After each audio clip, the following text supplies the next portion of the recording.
This video is really about some elements of training, right? The conversation about the Minuteman, what the Minuteman means, and how that's different from, a military entity, right? Like a soldier or a Marine or whatnot. So it's an exploration, right? And that's something that you're going to find yourself in if you're new to this or you don't have any formal training. Is you'll find out what works and what doesn't. Most time you carry too much shit, and you want to prepare for every scenario. And what you quickly learn is that that's very fatiguing. And limits your mobility and your overall ability, right? As you're trying to do too much at one time. So learning to specialize your loadout based on your mission requirement, right? So we talk about reconnaissance, recce, data gathering, right? Learning about your enemy before you take action. So we did a CQM, which is something I found on the YouTubes, and it's a kind of warm-up qualification before you go into the shoot house that the Rangers use. It's pretty cool. It was surprisingly more difficult than expected, and it was just a good, solid demonstration of skill on demand. We started to do the MEU Special Operations Capable qualification. It was also more difficult than expected. There's two phases, one phase with a single target, second phase with two targets, and then there's a rifle with a phase 1 and 2 and a handgun phase 1 and 2. We only did phase 1 with the rifle and phase 1 with the handgun. I do apologize for the wind. I don't have a dedicated mic or cameraman, so it is what it is. My intention was to really do more of some of the patrol stuff, but we just ran out of time, right? Logistics always is a bear. The other component is that I'll add in some afterthoughts to post-drill, right? And that'll be piggybacked on the footage where we are at the back of the vehicle talking about our gear and setup and philosophy. And again, this is really me coaching Thunder Chief on some of this stuff from my experience. And, everybody's kind of got their own unique needs, budgets, and environments, so that does play into it. But this is some generic concepts that should apply to anyone trying to prepare themselves in the circumstances of where a Minuteman concept would be used. All right, so the whole point of this is kind of a shoot, move, communicate basics, right? So as a modern Minuteman or whatever, it's almost replicating someone like an infantry or soldier might train, or something you learn from like MCT or SOI in the Marine Corps. It's really basic level stuff. Not only is there like the kind of the physical stress and getting used to that, the encumbrance of having gear, being hot, being uncomfortable. You want to learn these basic skills because as a Minuteman, it's almost like you're like very lightweight infantry, right? You don't have the support of full military, right? So you're kind of on your own. So you really want to limit and constrain things you will or will not do, right? You're not going to be charging machine gun nests and clearing big buildings, things like that. You're going to do more like data gathering, intel, figuring out the best strategic way to attack the enemy, right? Because you're not trying to put yourself where you're going against an overwhelming force one-on-one. You really want to play dirty, do guerrilla warfare, do hit and run type of tactics. So with what we're going to do is we're going to do a couple of qualifications just to get used to our gear. Because a lot of times we train slick, but we want to work out our gear and see what we like and don't like. A lot of times you get new things, you find out, hey, this is nice, and you think it's good, and you find out it totally like blocks you from moving your gun, or it's like you can't get to, or it stabs you in the ribs when you go to a kneeling position. All that kind of stuff is stuff you'll figure out, and you'll rearrange your gear accordingly. We'll do some qualifications to figure that out, but also as a demonstration of basic skill. Again, we talked about, we're both family men, we have jobs, so we haven't had a lot of time with the holidays to do a lot of training. So this is just going to be of like, hey, what can we do just any random day? And then we're going to do a Ranger CQM, which is like a close quarter marksmanship drill, which is they use it before they go in the kill house. And then we're going to do an older one. It's a Marine Corps MEU This is kind of like getting them qualified to be attached to special operations. So it's an older qualification, but it still checks out, right? So I think we talked about vehicles the other day, and where we're going to incorporate vehicles is being able to get in and out of vehicles without busting your ass. That's like the biggest thing, right? And then learning how to approach and encompass a building, right? We're not going in any buildings. You really don't want to do something. Most stuff happens around and outside the building, so that's what we're going to focus on. And then we're going to look at the recce or patrol or recon or whatever, where the goal is to feel the physical difficulty of navigating regardless of weather, right? Like it's nice right now, it stopped raining, but it's gonna be a lot of mud, it's gonna be humid, it's gonna be hot, the gear is gonna get heavy. Doing that, learning how to communicate with each other, how to feed off each other to where you can get to a non-verbal flow, and then being able to know how to approach things. How do you cross a road? How do you go down a road? What's the best place to approach? Where's the best place to move? If you're on a hill, right? Where's the best place on a hill? Do you go across the top? Do you go across the valley? Is it the midline, right? So just navigating. So that's movement to contact. Essentially, you're going to an objective to gather information or just secure it, right? And then you'll have the drills we're going to do for the qualifications is going to be much more like combat maneuver, right? So this is actually like the shooting, moving, communicating. This is kind of be individual, but we might at some point, maybe today or another day, once we learn the basic individual stuff, we start coordinating together. So that way we can do the shooting and moving and telling each other. That way we can advance and regress on a target. Most likely in our situation, you're going to want to sit there and lay down hate and get the fuck out. You're not going to want to fight, and if you have to fight, you're going to want to pull them into an ambush. You're always trying to pull the enemy into deep water. You're not trying to go balls deep 1-to-1 because we just don't have the manpower, the resources, and if we get fucked up out here, right, we don't have like medevacs and all that shit, so things to consider with that. Some basic concepts to go over, like buddy system, right? This is a buddy system. Me and him right here, we're going to train, so we're basically here to help each other, right? Kind of concepts of like training and things like that. If you don't do it for yourself, do it for others. I think it's something I picked up from Dutch in the last training thing at member signing in with Trek, that he talks about that, like, your sword is someone else's shield. So think about that in the context of your family, your friends, or whoever you associate with.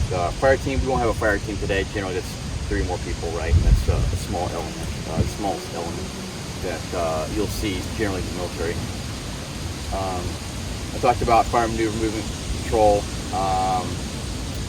Then really that's it. Other than learning about the equipment, right? There's tons of manuals and videos and resources on how to put together your kit, and I would say don't overdo it.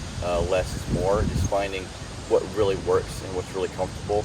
Can you walk around 8-12 hours on foot over all kinds of terrain and still get into a gunfight and still survive? So what we're saying is talking about like balancing your loadout, right? Yeah. So he's got full ammo, but he's got hardly any water, right? And so for recce stuff, again, I'm trading off weight of ammo for water, right? And this could be probably solved. You would have to end up having a little bit more weight, but carrying a small pack of water or a bladder or something like that. Ideally, you don't want to be more encumbered than about I would say like 33% of your weight. Yeah. Now this is way too much ammo. Realistically, I'd probably only carry three rifle mags and no pistol mags except for what's on my belt. Yeah. We're about to do the qual anyway, so we'll burn some of that. This is just trying to use it. I'm running the same rig. It's the Haley DC3. Yeah, it's next gen or whatever. So run the same thing. It works, but same thing. I wouldn't buy it again. Yeah, see, like you have like these, right? And so I had the kind of jury rig, the side straps to work. So, and really on the normal harness, the way it is, it's actually too wide. Like it falls off. I have to crisscross it, which you can get a replacement strap, but I'm not spending more money on this. This is why I don't like this up here, though. Yeah. I'd rather not have nothing there. Yeah. And wear just the slick one. Yeah. I would probably run slick, but this is safe. Like, I'm not worried about running out of ammo or having to get to a backpack or so. Yeah, it's all how you want to configure, right? It's Yeah. like, you know, ideally if you're doing a reconnaissance thing, you're going Go to carry lighter. as light as Yep. possible. Carry more ammo in your pack if Pack. you need to, but Yep. just like one in your gun, probably one. You might not even wear a chest rig. You might just wear Well, with the belt slick, and it's have just a three slick. Yeah. mags and that's it. There's Yeah. nothing else on my slick route. You know, It's- before we it's- step off is what we want to do is do a gear check. Right, we're looking for like weird shit, fucked up shit, any kind of things that are like missing, right? So basically, what I'm looking for is anything loose that's gonna fall off or anything that makes extra noise. Yeah. Go ahead and turn around for me and see what's going on. So, this is some kind of pouch. It's got That's a mag. Josta. It's just an extra bag in Okay. case we want to get water out. So this is like to load your gun, like once you put it in the holster. Is that what this is for? And so what I mentioned before, like say we're getting ready to get like set off, right? We want to lock and load. Yeah. I wouldn't want to load from like this mag, my fast mag or my front mag. I'd want to go, in this case, I'd have these full and then I'd have a separate mag in my back pocket that I would load from. So to me, this makes sense is like, I'm gonna have this here and this here, only up until the time that I get ready to step off, I'm gonna load. That would replace this, whatever's in there, and then make sure everything is full that you can get to, right? So it's almost like your full kit, but then you have this extra magazine that's kind of separate from everything, from your handgun and your rifle that you load up, and then that way they're done. So I don't have a spot for this magazine except for keeping it in my back pocket until I'm ready to step off. So you know it's pretty far back, and it's something to consider when you want to. Like that's This is like the refill. You want to fight from here and then Yeah. refill with that one, right? So tourniquet, you know, when you go through like real thick shit, be wary of stuff getting caught and getting pulled off. So Especially on with the Vortex shock like that, I had Gore-Tex tied up underneath my pack and shit at night, got pulled off. For me, I've got one. Actually, it worked out. I took this little tether from one of my compasses, and I jury rigged this that way in case it clips. Right, these are 40 mic grenade launcher compasses, but this is small enough to fall out the bottom. So if your gear is not quite set up for what the intended purpose is, like this is a grenade pouch, not meant for a skinny leather. So I have to jury rig it a little bit to make sure that in case it falls through, I don't lose it. You know, I've got like our markers here for like our range stuff. And I've moved stuff off my belt up into here to where I can get to it. So you've got pistol mags. This stuff is like stuff that you could drop weight and throw it into like your pack. Like have your slick thing and then have this set up where you can switch out. Because you've got quick clips and all that stuff. So I'm only concerned really about your mag pouches. If the mag so pouches these are are easy to get to. Oh yeah. So yeah, and the technique of course is always to sweep back. Yeah. Right, I'm gonna be fighting from here with Only these. thing I'll say, I'm gonna change this out. Yeah. I don't like how there's no gap. Yeah. So they're two spaced together. So when I come in, it's hard to get to the second one with the first one in. Oh yeah. So I have to go off the first one. You should go out the So- first one though. And then when I come in, it's not as bad, but Yeah, you should always go out the first one if you're doing like a speed reload or Yeah. emergency reload, and then you would say like you had that back one in this pocket. Yeah. You know, you would take that one out and then move it up. and refill it or whatever, right? Like that. So I'm gonna have you jump up and down a few times, and then we're looking for is making sure that nothing falls off. So here I'll have you check me, right? So we're looking for anything that's basically. So I'm going to mention here that Thunder Chief doesn't exactly know what he's looking for, right? So things he missed there are like the straps for the bag that are on the outside and the one that wraps around my body. So, again, this is stuff that you can't bet on someone knowing what they don't know. And so part of that is teaching folks what to look for. So that's just something that I noticed later on, and I corrected him on it. For this first, rifles always should be lubed. Check your batteries and stuff. If you're going to be doing an op or whatever, you might want to proactively change your batteries. I know your lights and everything, right? Because this is training.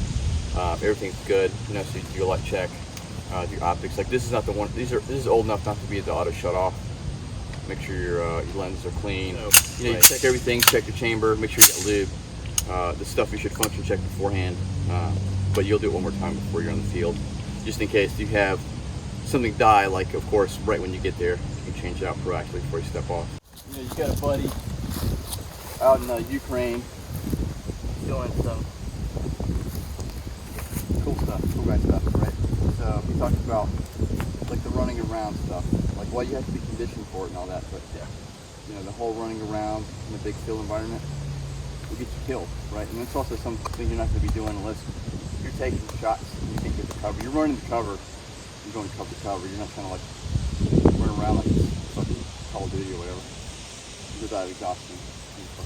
Yeah, I think too, like the stuff people mix up is the field work versus CQB.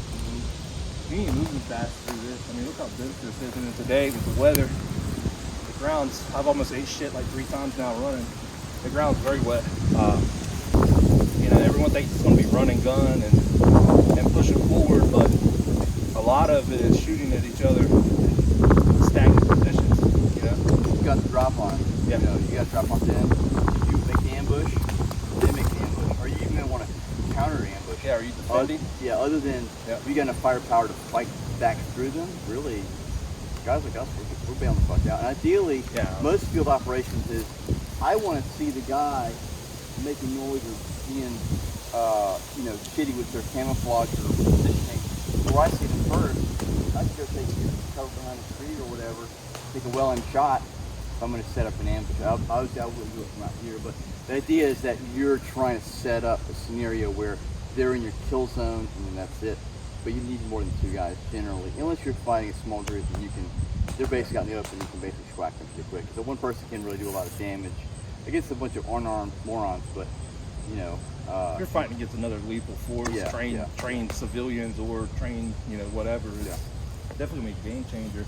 I think the movement stuff and everything, you know, that we're doing today is awesome, but it's still at a faster pace. I would want to move that in this type of conditions. But you have to. But it's pushing ourselves with the equipment.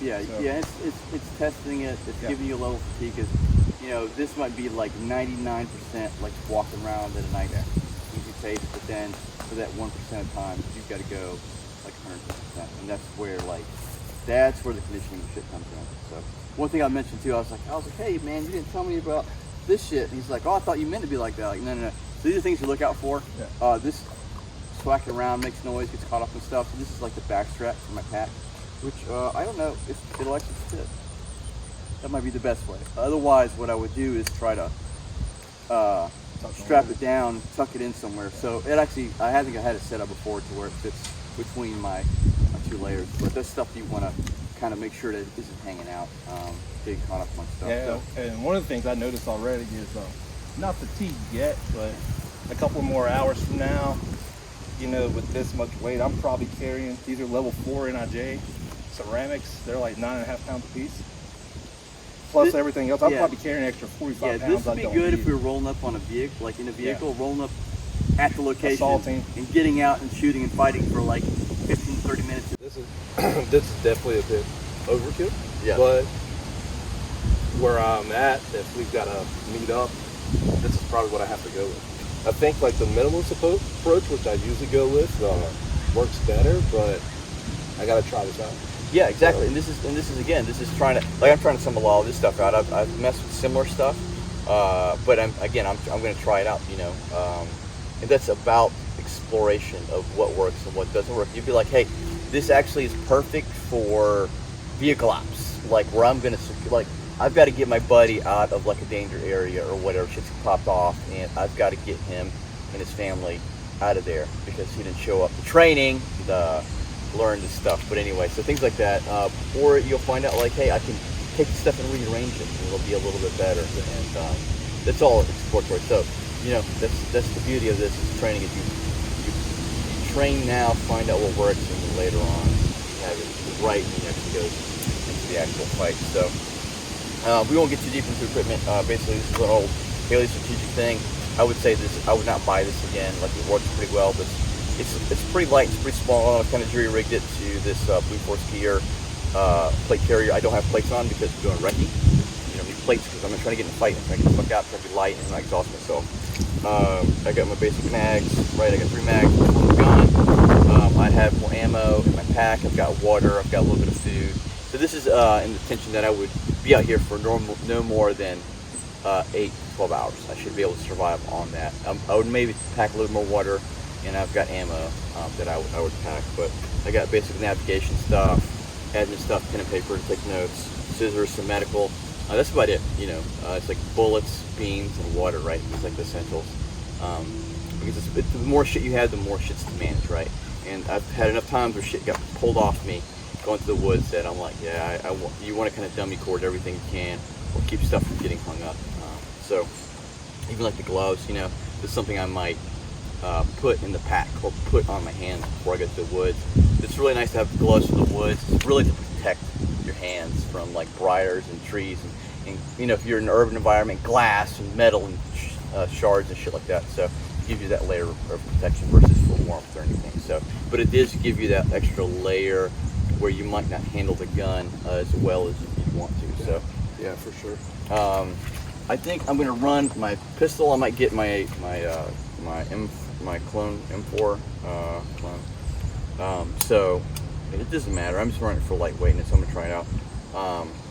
And then, but basically, very similar setups. Red dot, magnifier. I can swap between the two.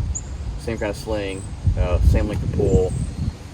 It's just this is smaller and lighter, so that's probably what I'll walk around with today. We're so used to thinking less desert fighting, you know, with GWP. It's like the stuff going on in Ukraine.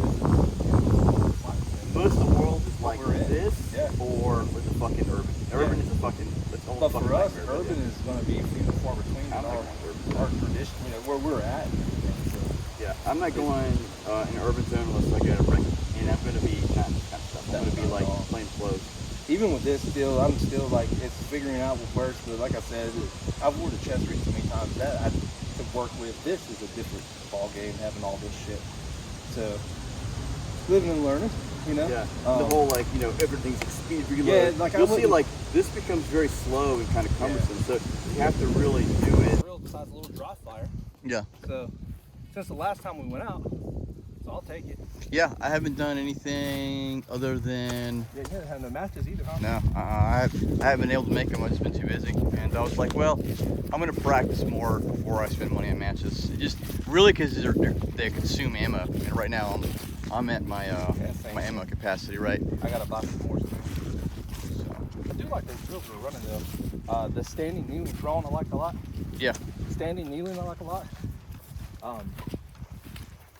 I've shot kneeling a lot because of hunting and target shooting as a kid, so I've always enjoyed it. I felt mine was pretty rough. I know one shot, the first shot on the prone, if my stock just like dove, or excuse me, the brace dove down. You know, I didn't have it high enough, so I think it was like hitting my gear. So it's a little bit different from normal and the incline. Yeah. So something to consider. I just would want to do it more, you know. See? Now it's clear. Yeah, it'll blow out, but you definitely don't want to do some dirt. I had my my brother-in-law. We were doing a drill, and I was like, barrel up if you're gonna run more than like, you know. Well, that's why when I started bounding down the hill that one drill, I went high port because I was like having it down. If I eat shit, the gun's going in the ground. Yeah, and so you know we were like, you know, keep it point up because if you're gonna run for a long distance, once you football carry it, you want to have it point up.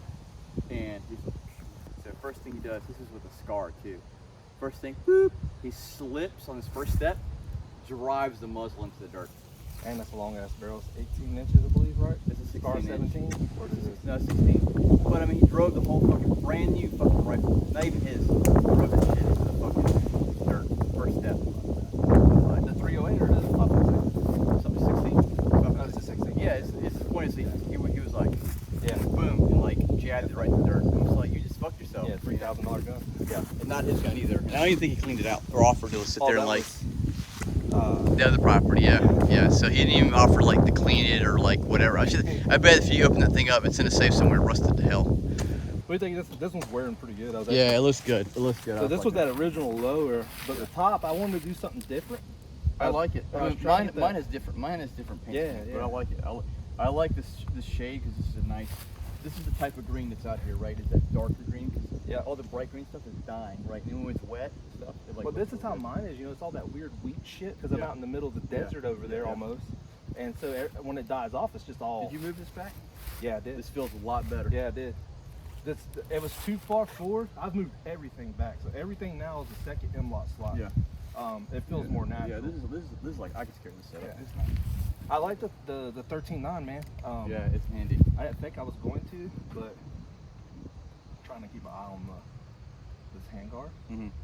because Is it moving? no, it's not moving. But I would just witness mark it. I Yeah. think it came already pre-built, right? Well, no, this is one I built.